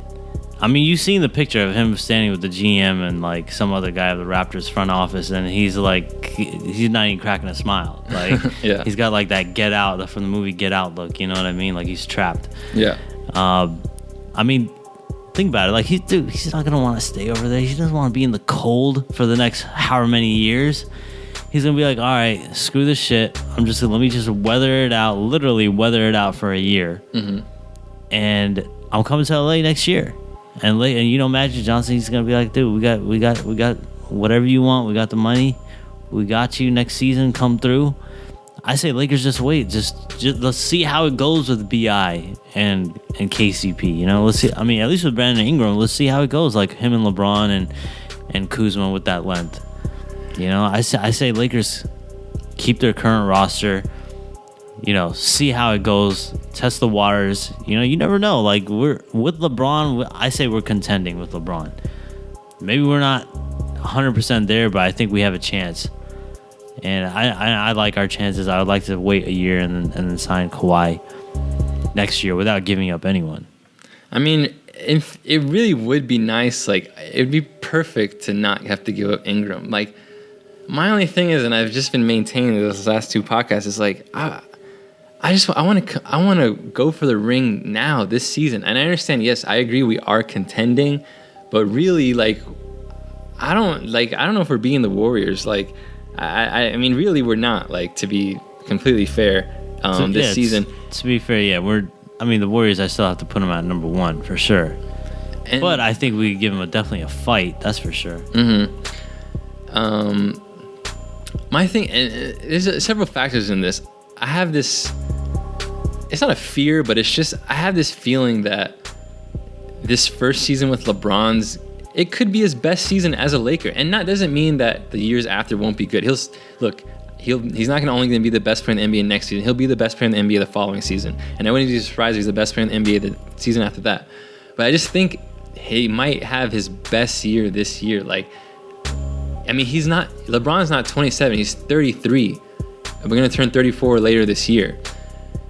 At some point, Father Time will kick in. So if you were to put this on a timeline or like a chart, the probability of winning a ring decreases, I would say, with each successive season that we get LeBron. Just based on him. True. But hey, I could be wrong. It's possible maybe he'll be even better the next season. I'm just kind of throwing that out there, that it's possible that this first season with Lakers could be his best. So with that, I want to go for it. And I have this weird feeling that the Warriors I actually think they could crumble this year. I think it could be, Steph has 3, Steph, Clay, Draymond, they have 3. They just won 2 in a row, and I don't know why. I just get this strange, I can't explain it. It's just, I'm kind of just making it up, but I just get this strange feeling that this year specifically could be the crumble year for the Warriors, and they break up next year, and Durant leaves and stuff. Three-peat is the hardest. I want to be ready for that. I want to be ready in case that happens, that if we have LeBron and Kawhi going up against a Warriors team that's kind of, whatever, I don't know, for whatever reason is a step slow or something, damn, I would love to snatch that ring up right now. And one other thing about Ingram that I'll say that no one's talked about is this. You need, and I'm sure Magic's thought about this, you have to look ahead too. Eventually these people need to get paid. So if Magic knows in the back of his mind, hey, I know after, I don't know when exactly Ingram will have to get that his real contract. I think, he'll have a player option after this season, I think. But anyways, my point is this. What if it's possible that keeping Ingram just ends up meaning we lose him anyways in a year or something? That only makes sense to keep Ingram if we're planning to keep him, if it's possible to keep him for the next 8-10 years or something at least, you know what I mean? Or another 5 years to 10 years at least. But if you're looking at it, you're okay, once Ingram's up, well, Lonzo's up the next year, Kuzma's going to be up, Hart's going to be up. At some point, the math's not going to work. You're going to have to get rid of some people. So if you look ahead and be look, it's just not realistic that we're going to have to, within the next 2 years, we're going to have to let someone go. And Ingram's going to get a lot of money, out there. If we're still paying LeBron, we're still paying whoever comes next season. If, you know what I mean? It's possible you might need to think 3 steps ahead here about this. Sure, you're going to have to pay him eventually. Yeah, and you can't pay... You're not going to be able to pay Lonzo, Ingram, LeBron, Kawhi, Kuzma. Someone's going to get left out at some point. It's like how Randall left now. And it's going to be soon. So, I'm saying, you might need to take 3 steps ahead and think about doing a deal. So that's my argument. Look, I love Ingram, and I don't want to lose him. I'm not saying that. But to get a Kawhi Leonard, And what's good is the Lakers could, depending on how the fast the Clippers act, the closer it gets to the trade deadline, the less leverage the Raptors will have to trade him. You can get, because trading KCP and Ingram for Kawhi is essentially just trading straight up Ingram for Kawhi, if you think about it. Because Pope is like we just talked about, we have Hart and Svi and all these other guys, Lance. Pope's on a 1-year deal, so next year he's presumably not going to be on the team anyways, and he's not just we're already at a long jam. We don't even need, so KCP is kind of whatever, he's a nothing in the trade for us. So you really just, if you're trading basically at Ingram for Kawhi straight up, that's I don't know, man, that's just some food for thought. I don't know, that's just some trade, and it actually matches up because I think this last season he's getting paid $18 million a year. KCP's getting paid 12, Ingram's getting just under 8, so that exactly matches up to Kawhi's 18. Or, at the same time, you could also see a trade where it's Ingram and Mo Wagner and like 2 picks or something for Kawhi. I don't know, like, but that's just some trade I kind of came up with that I would not actually mind. Definitely seeing. Definitely possible. Especially if the Raptors, if the front office, they see through like Kawhi's agency that like, hey, we're not gonna want to be here next year. Like, or they get some type of, or Kawhi just pulls the thing that he pulled, and who knows if he's fine or not. Like if he's not injured, he just be like, no, I just don't like you. I just don't want to play for you guys, and I'm just gung ho on going to LA. Like, hey, you never know. Hey, the Raptors would be stupid not to trade him if he says that. Like, they'd be stupid. And they would actually still be winning, the Raptors, because if they think about it, they could just look at it like, hey, we basically traded DeRozan for Ingram, like, which is that's a good trade. I mean, you're getting a 20-year-old for a guy who you had to sit in the playoffs last year, who just completely underperformed. Right. I just want to quickly talk about DeMar DeRozan. I know it has nothing to do with the Lakers, but I just find it ridiculous that this guy is complaining that he got traded when you got benched in the playoffs. Like, you're their superstar player, and they couldn't even play your ass in game whatever it was, 2 or 3 at the end of the game. They were playing a rookie OG Anunoby over you. Like, come on, man. Like, of course. Dude, they'd be dumb not to trade you. Like, seriously. Like, dude, how can you be pissed off a team traded you? You can't even play in the big game. At the end of the day, the real season is the playoffs. It doesn't matter what you do in the regular season. It really doesn't matter. If you can't perform in the playoffs, like, then what are you good for? Like, yeah, so, no, you're right. I mean, other than the fact that, what kind of does suck is, like, the Raptors, the Craptors, front office telling him, strictly like, hey, like, we're not going to trade you. You're going to be with us. And then they trade him, like, it's probably better business just to be more open and be like, hey, look, it's all business. We're going to try to keep you. We want to keep you, but anything can happen. That's probably a better way to say it than like, hey, we're not going to trade you and then trade you, But, and I know he's going through like some depression issues and stuff like that. So that definitely might kick into his depression issues. Cold weather. So the cold weather too. But yeah, it kind of sucks for him. But no, you're absolutely right. Like, look, if you can't perform in the playoffs, like, and you're supposed to be like, you're an all-star starter, like, dude, I would trade you, man. Come on, get out of here. In a heartbeat. All right. So we'll see, man. It's gonna be interesting. Like we said, it just seems like, I'm not saying Ingram's gonna get traded, but it seems like the Lakers, there's something there could be some moves made, like, given our roster. All right, let's get into the rapid fire section. All right, these topics, I don't want to go too in depth about them. Let's kind of just boom talk them real quick, and then we'll end this podcast up.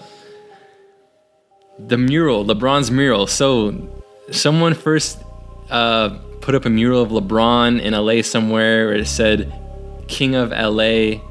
Someone came and threw some paint on it. They redid it to say the King LA.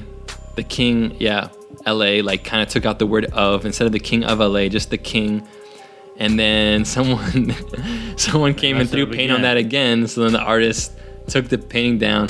Then another artist somewhere else in LA put up a very beautiful mural of LeBron kind of looking up to Kobe, Shaq, Magic, Kareem, Wilt was on it with their championships, and they had the Forum and the Staples Center. LeBron kind of looking up like, oh, I have this is an aspiration that I need to get to here. And then someone came and threw paint on that one too, but then they fixed it, and up till now it doesn't sound like anyone has messed it up or anything. I wonder what it is. I'd love to get a picture there. Actually, I think I know it is. It's on Melrose, like Melrose, near Melrose and Fairfax. Hey, I'm down to check it out, dude. Anyways, what any thoughts on the mural stuff? Like, at the end of the day, my personal opinion is, and I think, like, I'm just trying to think as a Laker fan strictly. Now, you could be a Kobe fan, but if you're a Laker fan, and even if you're a Kobe fan, I mean, all Kobe fans are Laker fans at the end of the day. Like, I am happy that LeBron is here just because now we're back on the map and we're ready to win.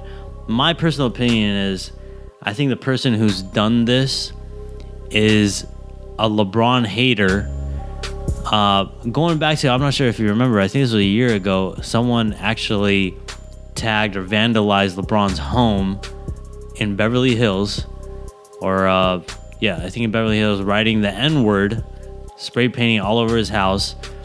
And I think that goes, because LeBron has bashed Donald Trump repeatedly.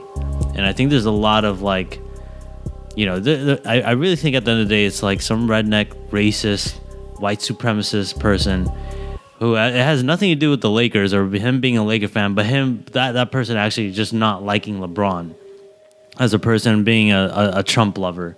That's really what I think it's come down to. I at the end of the day, in my bottom of my heart, I really don't think it's a Laker fan that's messing up these murals of LeBron. So that's my take on it, really. I see. Yeah, actually, my take is somewhat similar. Like, what I didn't like was people on my page or on other pages I saw on Instagram being like, "Oh man, these Laker fans are so ungrateful." Blah blah. Like, you don't know who did it. This is Los Angeles. You know how many crazies are out here? It could be someone who's never watched a game of basketball in their life. Like this is LA. Someone could just be it could be troll. It could just be a troll. Like, you just don't know. So like, I wouldn't assume it's any fan. You can't say it's a Clipper fan. Can't say it's a Laker fan. Can't say, like, who knows? It could be someone who's just pissed off at the world and just did it just to be stupid. Like, I don't know. But the murals are cool. Like, I think it looks really nice. I think it's a cool idea behind it. Like, idea of LeBron. He has to. Yeah, you're here in LA. Like, it's time. It's business time, and you got stuff to look up to and to achieve out here. The city's known about winning, so. Yeah, right. That's what we want. Let's move on. LeBron, he won the ESPY for best basketball player last year. No big surprise, but pretty cool. Let's talk about that school, dude. LeBron opened up crazy what he did. The school. Amazing. He opened up a school in Akron. I'm gonna pull up some of the information because it's actually really cool.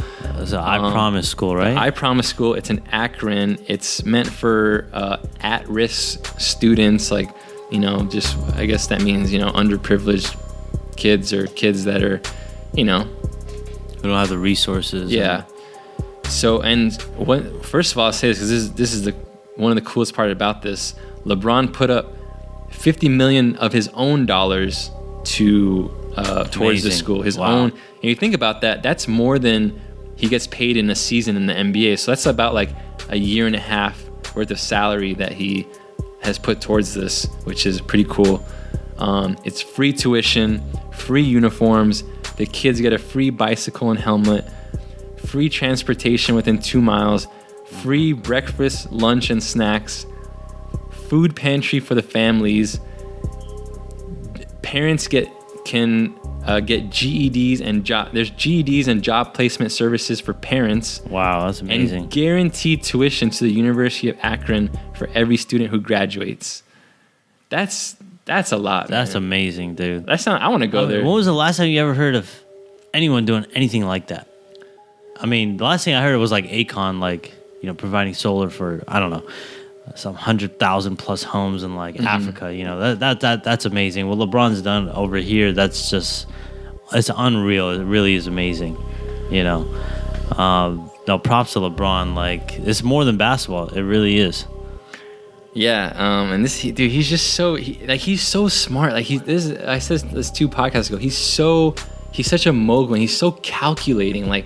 It's really genius what he's done. Think about how he timed it. He timed it to where he opens up this school right when he leaves, so that people still love him. Yeah, people still love him in Cleveland. You can't hate the guy. It's so genius. It's so he's so many steps ahead, and he did it wearing these Malcolm X glasses and looking like Malcolm up there with the mic, and just so powerful. And honestly, I'm thinking man, this dude, I wouldn't be surprised if this dude is seriously planning to maybe run for president after his career's over. I seriously am saying that.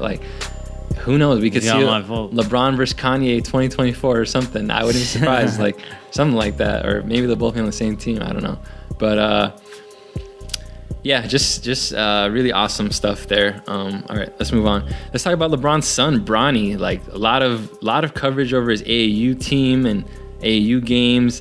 We saw LeBron dunking in pregame like layup lines. Layup lines, which I thought was really funny. And like, I was thinking about how intimidated you must be on the other team if you're watching that. Like, imagine you're the other team doing layup lines and LeBron's dunking on the other side. Yeah, like, how would you?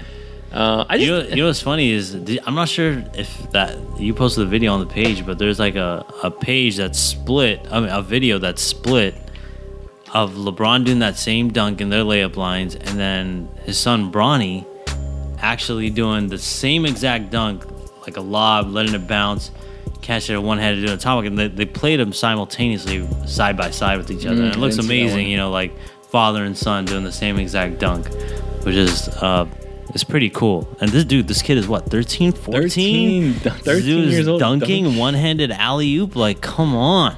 Dude, this kid's gonna be a beast. when you have LeBron James's genes, the best genes on planet Earth, you dunk when you're 13. Like, that's crazy. Unreal. Insane. And they've just been racking up championships on championships. Dude, they have a kid on their team who's bigger than LeBron. Like, this dude's 13. Like, it was insane. Like, and one thing I'll say that I did find out in reading that I thought was interesting, and this is not taking shots or anything, but Bronny's actually he's not the best player on that team, which I thought was actually interesting, you know? Like, you kind of would assume maybe he was, but he actually isn't. He's really good, don't get me wrong. But there's this kid on there, man, I don't know his name, but dude, this guy's 13 also, and this dude's doing between the legs dunks and stuff. Right, I remember seeing that. I think I sent this to you, like one of them, but insane. Dude, I was going to say, man, the next generation of ball players are going to be insane. so good. How many videos of like 13 and 14-year-olds have I seen where like... Think about it, to make it now to league, it's so hard. Yeah, it's so competitive. It's so hard.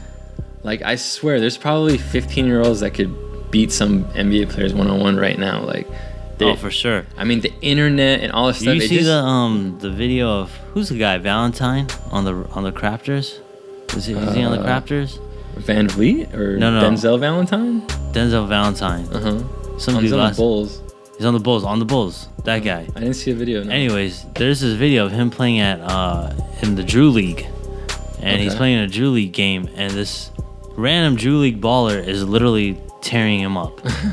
and DeMar DeRozan was actually in the crowd, and he was looking at DeRozan like he even says that they lip read it, and they're like, how did this guy make it to the league? The guy is telling DeMar like, how did he make it?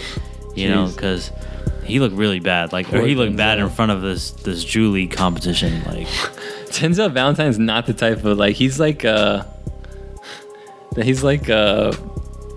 Swiss Army knife like type of player. Like, he's not the type of dude that can show out, and that's not the right game for him to go play in. Like, that'd be like, you know, like Luke Walton playing a Drew League game. Like, Luke Walton he's not going to be the best player in a Drew League game because he can be solid, and he's a solid player, but like he'll get sauced up in a Drew League game even when he was in his prime. Like, kind of, you know, that's what Denzel is, kind of that type of player. Like, I would just say. Anyways, I don't really care about him. Let's move on. All right, let's talk about these ESPN power rankings. Let me pull this up real quick. Bro, these people are blown. Okay. According to ESPN, the Lakers are the 9th best team in the NBA. Oh, what are you talking about, man? Let me tell you the teams that ESPN says are better than the Lakers. The Warriors, Celtics, Rockets, Sixers. That's terrible. Raptors. Oh, what are you talking about, man? Thunder. What? Jazz. And Nuggets. What? Exactly. Dude, ESPN has been known to be completely out of whack, blown in their rankings. From like player rankings to now, this is the first time teams like, are you going to put the Nuggets and the Thunder? Come on, bro. Like, you're putting Spadad Mitchell and freaking who else? Freaking this dude, what's his name, on the Nuggets in front of LeBron? Jokic? You putting Westbrook in front of LeBron? I am sorry. I don't know who made these rankings. There's the guy on ESPN or the individuals or the group on ESPN. They should be fired. They did not know basketball, and they should be fired. I'm sorry, but there's something totally wrong with that. I don't get me wrong. I would put the Warriors number 1, but the Lakers at what, number 9? 9. No. I'm sorry that I did not agree with that 100%. I think the lowest the Lakers could be is, and this isn't even my ranking, but I think the lowest you could say they are without sounding pretty dumb is 4. 4. I agree with you. Rockets and Celtics. I think they're better than the Rockets. So on my list, they would be. I don't know. Yeah, I'd say I put the Lakers at 3 at the moment. Like, if you tell me seriously, the Lakers are in a 7-game series with the Raptors. I mean, Lakers are gonna win that. If the Lakers are going to a 7-game series with the Jazz, with the Utah Jazz, we're gonna win. I mean, you're gonna put a Donovan Mitchell, a rookie, against the best player in the world. The Thunder. No, come on, man. I'd take the Lakers over the Rockets in a playoff series right now. Oh, seriously? To be honest. All right, whatever, ESPN. Let's talk about those new jerseys. You seen them? Yeah, I've seen them. What do you think about them? Which one's your favorite? They're nice. They got a little bit of that throwback, bringing it back a little bit. No, I like it. They got this. They're coming back with the swoosh logo. Do they still have the wish on it? Yeah, they still have the wish. I don't like that, but I mean, it is what it is. But no, I like them. They're nice. I just want to see, like, okay, I've seen the jerseys. I just want to see how they actually look on TV while the game is going on, because I want to go back to that gold. Because I'm not sure if you noticed, like, for the last like 2-3 years, like, it's gone to like this banana yellow color. This kind of gone away from like that traditional gold that the Lakers have had. So I hope it goes back to that darker shade. So we'll see. Yeah, it looks like from what I've seen of it, it looks like on TV, I feel like it's going to be pretty prominent. Like, it's going to stand out. It's kind of a strong yellow, kind of, Okay. But to me, I don't know why. Just from the pictures, I feel like the white one was my favorite, and that's really weird, dude. I don't know. The white one looks nice. Like, the white one looks clean and hot, dude. I don't know. Like, and one question I have about the jerseys, it looks like the purple one has like trimming down the side, but I didn't notice that on the yellow or white ones. But I just couldn't tell if I just didn't see it angled right. But I'm curious. That's what I'm looking for, to see, like, if it was just a purple one that had. I can't imagine. Recheck it. I haven't seen the picture. Anyways, let's move on. Shaq, playing with our emotions, was stopped by TMZ, and he said, "You heard it here first. Kobe is coming back." What? Really? I personally, honestly doubt that. I hope Shaq is just, Shaq. He likes to blow smoke sometimes. I feel like he's just blowing smoke, and I think Kobe's done. I don't think he's gonna come back, even though I feel like he can, but I don't think he is. Okay, well, that settles that. Kobe is writing some novels set to be released in 2020. He said it's going to be like a mix of Harry Potter with the Olympics. Is that right? That's right. So, good luck with that, Kobe. Look forward to that. I feel like wasn't there a Kobe book that was released recently or something? I never looked into that, but anyways, Kobe's on all that. Let's talk about Mr. Lamar Odom. He's been resurrected, and he's going to play professional basketball in China, supposedly. Nice. That's good for him. I'm kind of glad. At least I just hope to God that he's not on crack or any controlled substance. As long as he's trying to do something, that's fine. The weed. I don't know. I'm surprised. Well, I think he should play in the Big 3 league. Why not? Oh, yeah. But that's fine. Go to China. Keep yourself busy. Stay off drugs, kids. Laker Nation, say goodbye to the following 2 individuals. Say bye to Isaiah Thomas. Who that? The baby, dude. Oh my God. Baby. The funniest memes you put up on the page, bro. Oh, yeah. This little baby being passed around. Isaiah Thomas signed a 1-year, $2 million contract, veterans minimum, with the Denver Nuggets. You go from taking a max to taking $2 million. Wow. Yeah.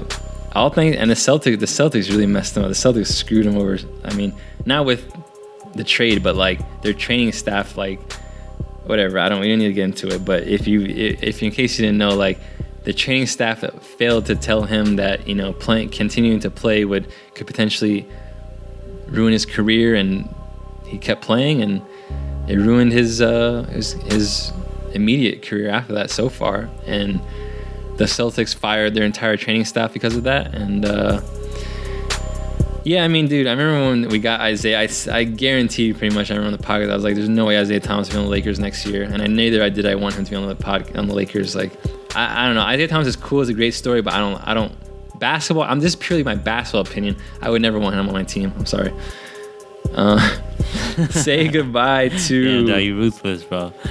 Brooke Lopez, guys. Brolo signed a 1-year, $3.3 million contract. Dude, didn't he say the Milwaukee Bucks? Didn't he say he's willing to sign for less if like Lakers are contending, and then like we get LeBron and he's still gone? Well, maybe they didn't make him offer. They probably didn't make him offer. I mean, I think we signed JaVale for 2.5. Would you rather have JaVale for 2.5 or Brooke for 3? What are the same price? I don't know. I'd probably take JaVale in all honesty, because Brooke, this dude could not play defense. I'm sorry. So couldn't get a rebound. Come on. Like, I know JaVale is going to get more block shots and rebounds than Brooke can get rebounds, so. I wonder how it feels to go from last year making $18 million on the Lakers to now going to shitty Milwaukee for $3.3 million.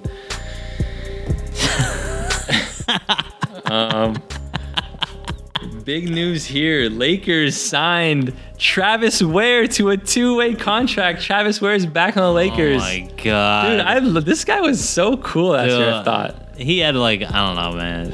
He had like his moments, but I don't know. I couldn't stand him sometimes, dude. He never passed. Like, dude, he just shot it. No, but that's what was awesome about him. I've never seen through all the years we've been Laker fans how many like people have been on like 10-day contracts or kind of like these weird G League or like random luck. Like every time someone has ever come on the Lakers, they never do jack squat. Like they just fade into the corner. Remember Vanderblue? What was the dude's name we had last year with like the long braids? Even remember he had the dread braids. Dread braids. Blast. I can't remember his name. You remember McJelly Belly or Jabel? Remember that guy, Mikhail Jabel? Like this was like 10 years ago. All right, anyways, I remember like. No, dude, I remember Ime Udoka or something. Oh yeah, dude. Yeah, dude, this was actually, dude, since Kobe left, even a little bit since before Kobe left, dude, we had so many people coming in and out. Like, yeah, these guys here for these random 10 days and like these half seasons and these pull up from the G Leagues and stuff like that, so. Well, my thing is, Travis Ware is like the only one I've ever seen literally not look scared at all since the moment he checked into that game. Like he comes in, he's just ready to chuck it. And yeah, he was. I remember he got hot at least 2 games. I remember it was a Grizzlies game. Yeah, he had a couple. He had his moments, no, for sure. And he had a couple times where he actually saved us in the fourth quarter. He had a couple, jump shots. But I still remember like moments where this guy would just catch it and shoot it. And I remember Isaiah Thomas was playing with them, and he did that like 2 or 3 possessions in a row. And Isaiah Thomas just gave him like this stare down look, like, boy, you better stop shooting that thing. Like, I'm coming off the screen. You're supposed to give the ball back to me.